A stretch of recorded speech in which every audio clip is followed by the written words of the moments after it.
whilst we are still during the early days of Ramadan. And I can see lots of young men have boarded the ship that will be sailing inshallah for the next 30 days, reaching its destination, whose sailor Allah subhanahu wa ta'ala has chosen me. And it is my duty to sail the ship in such a way that I avoid all the Houthi attacks, and make sure that the ship arrives at its destination.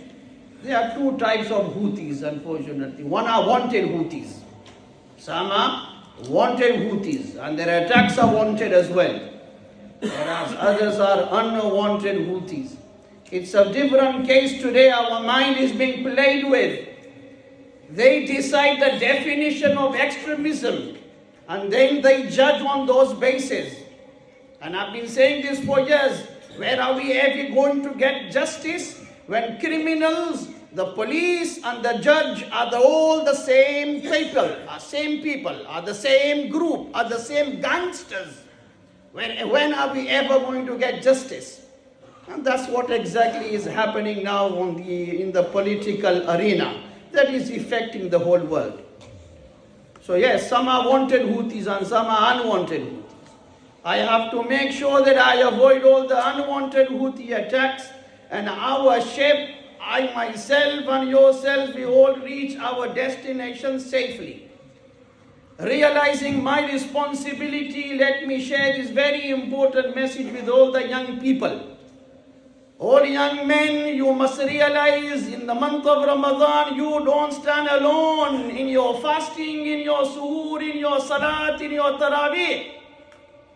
You stand with billions of people right from Fiji Island, from the extreme east, right to the extreme west, and from the extreme north up to the extreme east of South Africa.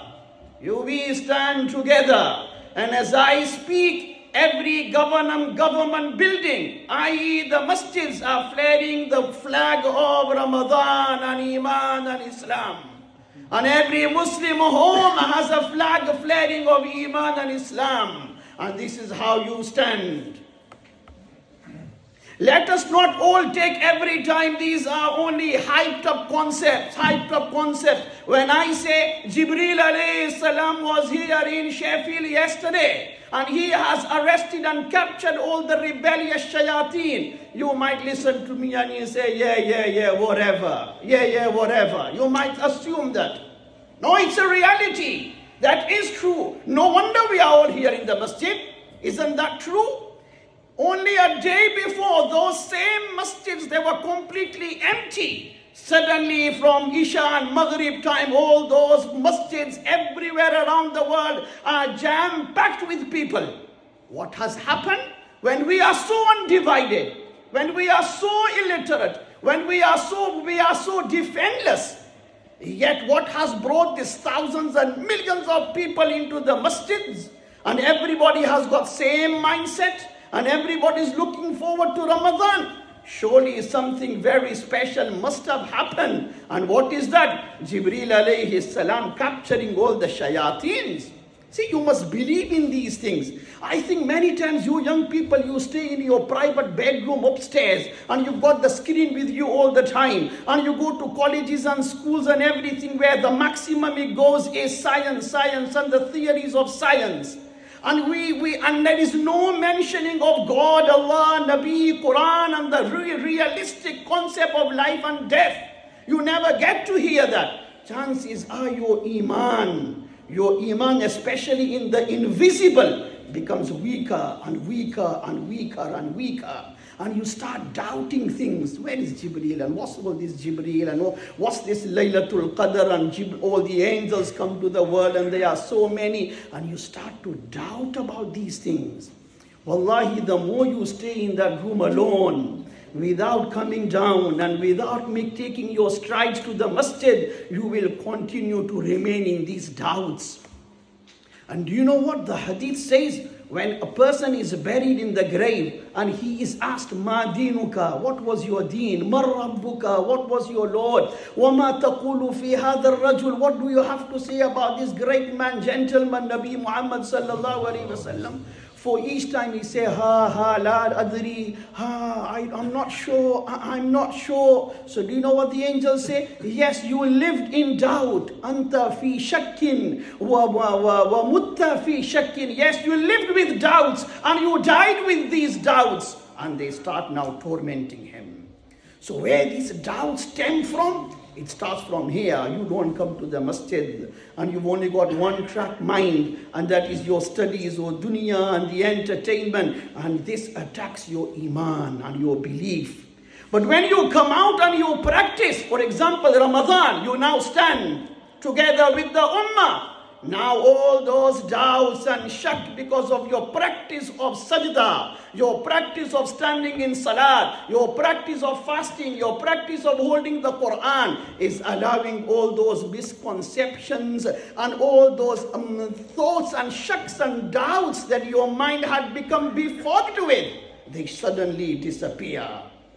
This is why we have been given the 5 salat. Continue with your 5 salahs. So every few hours, if your heart and minds become affected with anything nonsense, then it gets cleared up with your wudu. It gets cleared up with your salat. The moment you rest your sajda on the ground, Allah clears it up for you. This is the power in this deen we have. And look at the power. We could not even see the baby moon. Not many people saw it. But how the whole world came together when not even 2 Muslim states are united, when not even 2 brothers in the house are united. What was it? What was this magical effect that brought millions together and just got them all marching in the same direction? Masjid, everybody in the local masjid. Look at the power of Iman. Look at the power of Islam. Look at the power of Quran. This is what Allah has given us. And this is what I have and you have. And this is what yehi cheez kafiron ko chubti hai.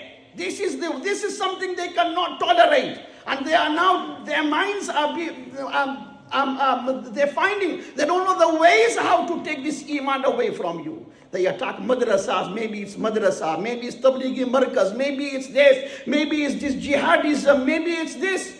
They don't know how to tackle this iman. And yes, it's very magical and it's very powerful. And that's what you have. And shall I tell you, brothers, that whilst you have started Ramadan now, you have renewed the membership of being part of the Ummah of Nabi Sallallahu Alaihi Wasallam. Many congratulations. You have renewed your membership by starting Ramadan in Taraweeh, in Salat, in fasting. What you have done, you have renewed this membership. You have confirmed that you belong to the Ummah of Nabi Sallallahu Alaihi Wasallam. Hence, you are standing in all 5 salahs with the Ummah. You are standing together in Taraweeh. You are together in fasting. You have renewed this membership. But just like you've got the membership of gym, pure gym, I'm not sure whether it's pure or impure, but it's called pure gym. So yes, you do have the membership of pure gym. And yes, you do want to go there, and you want to exercise, and you want to be sometimes on the treadmill, and sometimes you want to be weightlifting, and sometimes you're doing press-ups and all different types of training. Why? Only so that you lose that weight, you lose the fat and the flab on your body. In the same way, now that you have got this membership of being in the Ummah of Nabi Sallallahu Alaihi Wasallam, Ramadan is a training program. Ramadan is a 1-month-long training program where you will be put on different exercises. 5 salats. Stand there for 20 rakats. Read the Quran. Make a dhikr. All these are different training programs. Do you know what is weightlifting? Shall I tell you what is weightlifting in this month program? At 4 o'clock when you are in your deep sleep, you have been asked to do weightlifting at that time. You know what weightlifting? Not 20, 30 kilograms of weight. You are asked to just lift that featherweight duvet away from your body and wake up for Fajr, wake up for Suhoor. Weightlifting. This is weightlifting. Lift that duvet away from your body. Gee, wallahi, this is exactly what it is. Yes, you are very proud of carrying those 30 kilo weight and 40 kilos. And gee, I don't know at what level you're on. But let me just test you and ask you, can you carry that featherweight duvet away from your body at Fajr time, at Suhoor time? So we have been put on different exercises.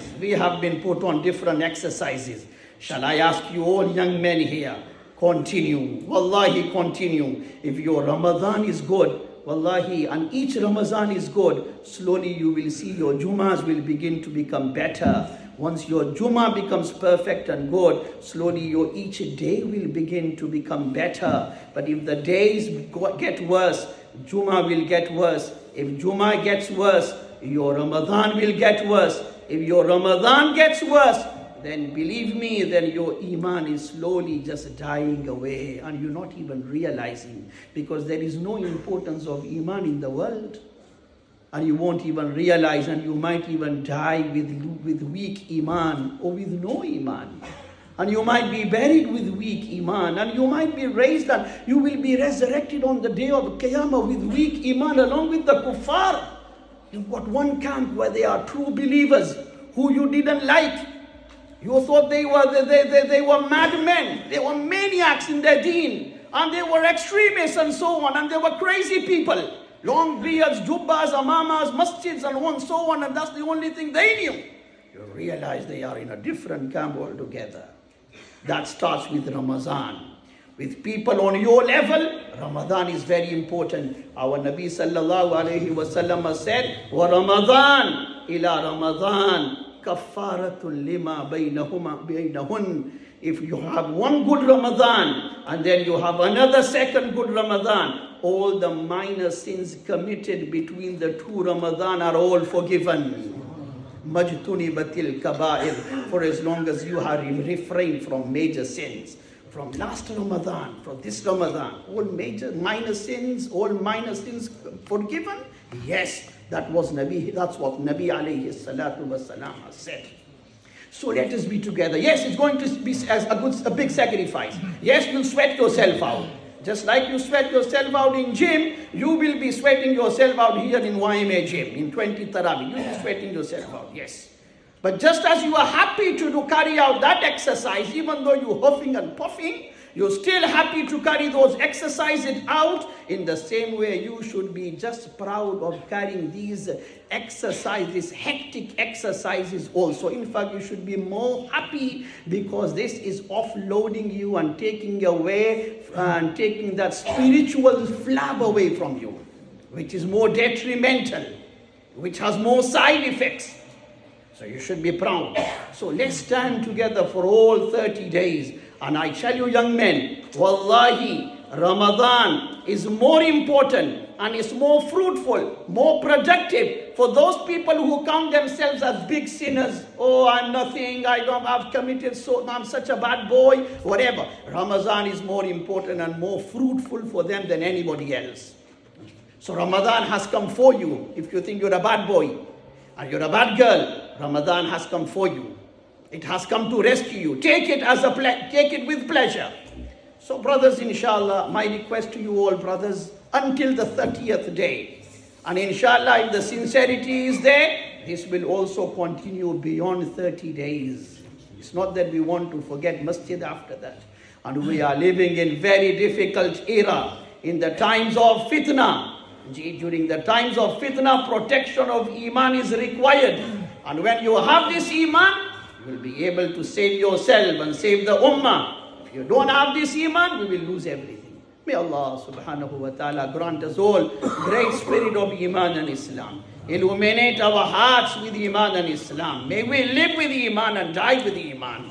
And that will only be possible by having a good Ramadan.